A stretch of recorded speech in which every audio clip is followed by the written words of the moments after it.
Hi guys, it's me Preeti. Let's deal with today's topic, that is nature of human resource management. See, meaning has already been discussed in previous video. So today's topic is nature of human resource management, or we can say features of HRM and characteristics of HRM. See, first we have HRM is an inherent part of management. First, we should understand what is the meaning of inherent. It means basic part of something or something that can't be removed, or we can say it something that is permanently present. So, it means every organization has to do this irrespective of its scale. Scale refers whether it is a large scale organization or a smaller one. See, we have departments of organization like we have production, marketing, finance, and human resource management is also present here. Why it is present in every organization? Do you have any idea why it is here? Or why it is performed by every department or managers? See, because in every department, whether it is marketing, production, or any other department, there are subordinates. Subordinates means workers, employees, and every work is done by these workers, employees. So, you have to make them motivate every time. You have to be provide training them every time if you want to use their full capacities or you want their maximum efforts, right? Or we can say it like it applies to the employees in all types of organizations in the world, whether it is an industry, trade, or any kind of organization. But you will find human resource management there, right? So next we have it is a pervasive function. Here pervasive refers, it means permeate or to pass through the pores. That is, human resource management covers all the levels of management. See, it is present at every level, whether it is top level, middle level, or lower level. Why it is here? For hiring workers. Why it is at middle level? For hiring frontline managers. Then why at top level? For hiring middle level, right? Because at every level human are present here, and what we are doing, we are managing human. Okay, so next we have it is people centric, that is it concerned with workers, whether it is skilled worker, unskilled, technical, clerical, professional, managerial, or non-managerial. Here we are not talking about any machine, production, or land. Here we are just concerning about people, worker, our workforce, employees. Okay? Employees both as individual and as group. It is concerned with their behavior, emotions, or it can be related to their social aspects also. So it is with people and for people. With people means related to employees.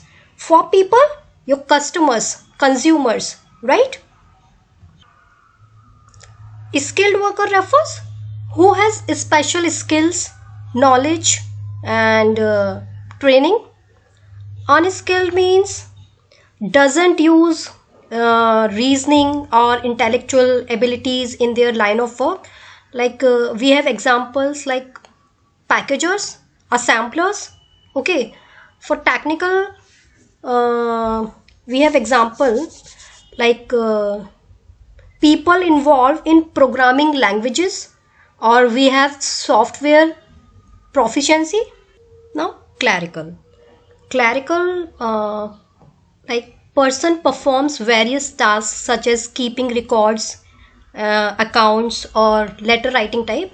Okay, next we have professionals, person with extensive experience in a certain field, like you have lawyers, designers, or chartered accountants. Okay, managerial, it can be said a person whose employment permits him or her to hire, transfer, promote, or reward the other employees. And we have non-managerial also. See, next is, it is a continuous process. That is, you will have to be in progress at every point of time. Means it is a dynamic process, or we can say it's a never ending process, or it is not a one time shot. Here I have written training. Why? Every time or regularly you will have to provide them training for reduce and prevent wastage.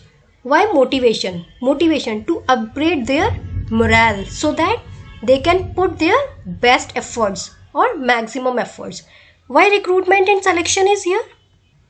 For vacant jobs, benefits and welfares, for providing security and stability to your workforce, your employees. Okay, so personnel department has to perform these activities continuously to achieve organization's goals smoothly. Next is, it helps in development of human resource, that is developing their knowledge, capabilities, skills. Okay, see, I have an example here. First you hired them, now they are being trained. After getting training, they are motivated now, and we all the motivated employees try to put their maximum or best efforts, so potential is also increased here, right? Next is, it encourages employee to give their best. Like we have understood till here, potential increased. Once potential is increased, the performance will automatically be increased. Okay, next is, it tries to maintain cordial relationship between people working at various levels in the organization. See, we have three levels of management: lower level, middle level, and top level.